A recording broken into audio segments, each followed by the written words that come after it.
जय श्री माधव।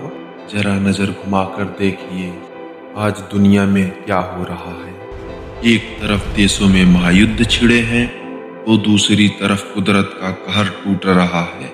कहीं भयानक बाढ़ सब कुछ बहा ले जा रही है तो कहीं आग जंगलों को राख कर रही है। कहीं तूफान है तो कहीं ज्वालामुखी दहक रहे हैं। और जिस हवा में हम सांस ले रहे हैं वो तो पहले ही जहर बन चुकी है।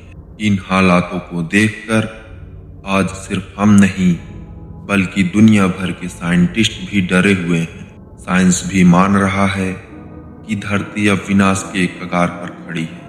क्या यह सब अचानक हो रहा है या लोगों को पहले से पता था? क्या हम अंत के करीब हैं?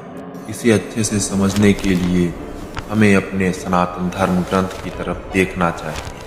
अगर हम अपने शास्त्रों और सूर्य सिद्धांत के गणित को देखें तो कलयुग की कुल उम्र 4,32,000 है और अभी बीते हैं सिर्फ 5,126 साल।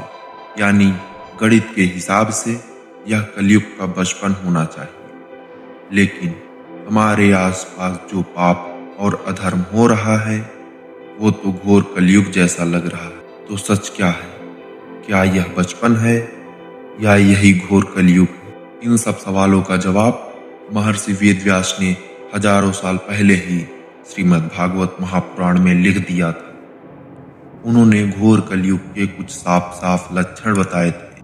पहला लक्षण वित्तमेव कलो निर्णाम, यानी इंसान की इज्जत उसके व्यवहार से नहीं सिर्फ उसके पैसों से होगी। दूसरा लक्षण लावण्यम केशधारणम, यानी इंसान की सुंदरता सिर्फ उसके बालों की सजावट में रह जाएगी।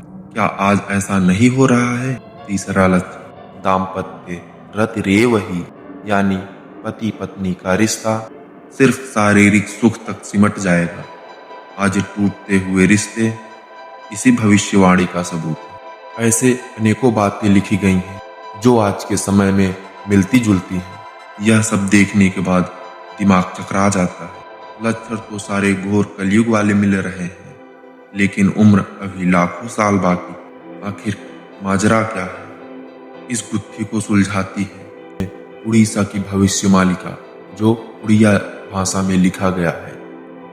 भविष्यमालिका को संत अच्युतानंद दास जी ने 600 साल पहले ही लिख दिया था कि भले ही कलयुग की उम्र लंबी हो लेकिन हमारे पाप उसे समय से पहले ही बूढ़ा कर देंगे।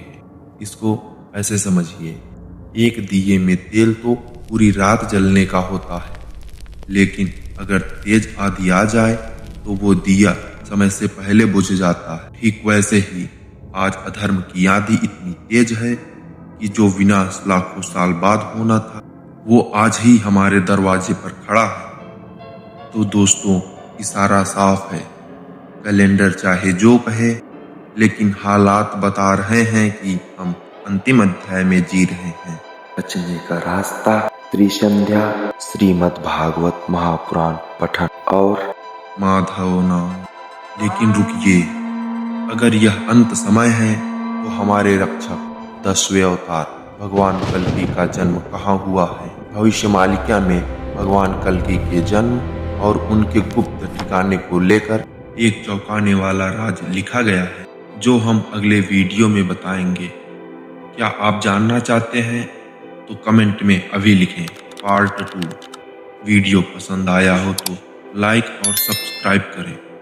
जय श्री माधव। मिलते हैं अगले वीडियो में।